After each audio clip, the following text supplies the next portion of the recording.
warahmatullahi wabarakatuh. Perkenalkan, saya Aulia Mahdia, Prodi Hukum Tata Negara, semester 6. Mata kuliah sekarang Hukum Acara Perdata. Di sini saya sedikit akan menjelaskan tentang pembuktian dalam hukum acara perdata. Nah, dalam pasal 163 HIR atau 283 RBG diatur, barang siapa yang mengaku mempunyai hak atau suatu peristiwa, ia harus membuktikan adanya hak atau peristiwa itu.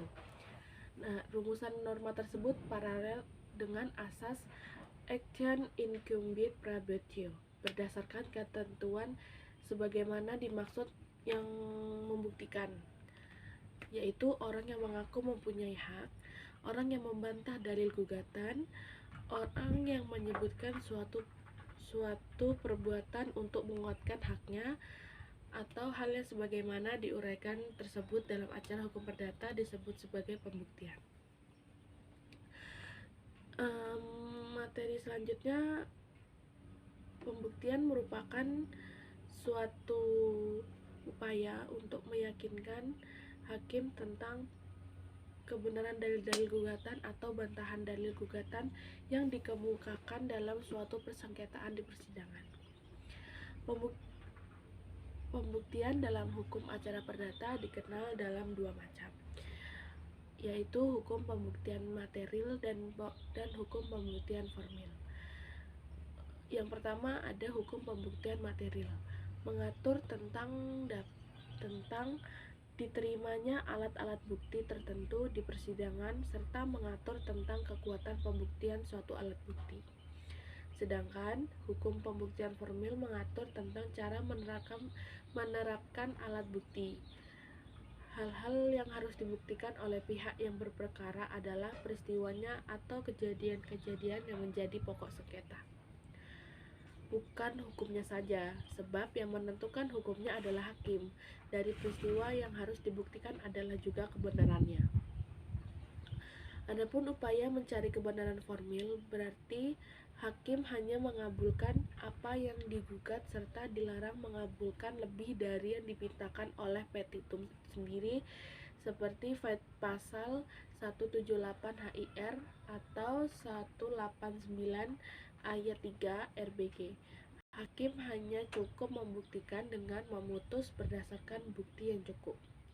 Dalam memeriksa suatu perkara perdata, hakim setidaknya harus melakukan 3 tindakan secara bertahap.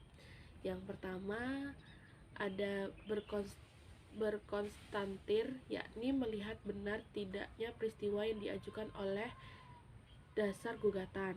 Yang kedua mengkualifikasi peristiwa. Yang ketiga ada mengkonstituir, yakni memberi hukumnya.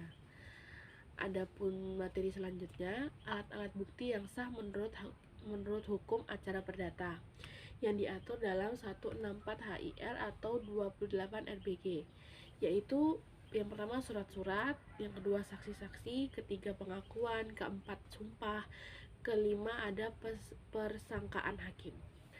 Selain 164 HIR, pembuktian harus dikaitkan pula dengan pasal 131 ayat 1 HIR yang mengatur tentang dibacakannya alat bukti yang diajukan oleh hakim di persidangan untuk didengar oleh pihak lawan.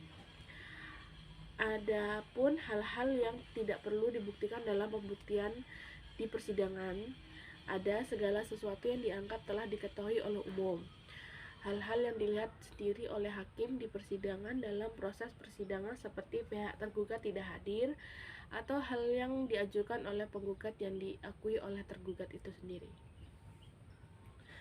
Nah, untuk materi selanjutnya ada pokok-pokok dalam ketentuan pasal tersebut, pada intinya mengatur tentang beberapa hal.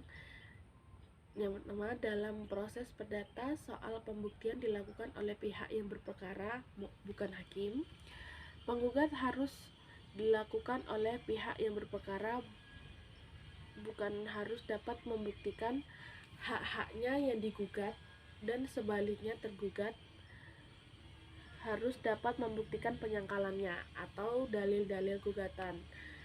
Hakim juga harus menilai bukti-bukti yang diajukan oleh pihak penggugat atau fakta-fakta yang benar terjadi dengan bukti-bukti yang diajukan.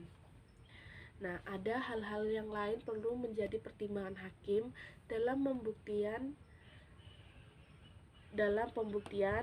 ada beberapa, yakni beban pembuktian yang terkait dengan barang siapa yang terlebih dahulu membuktikan atau kapan beban pembuktian diberikan kepada penggugat dan tergugat, alat-alat bukti apa saja yang sah menurut hukum, dan apakah alat bukti tersebut telah mencapai batas minimal sehingga menjadi kekuatan pembuktian. Segitu materi yang bisa saya sampaikan tentang pembuktian di hukum acara perdata. Sekian, terima kasih. Wassalamualaikum warahmatullahi wabarakatuh.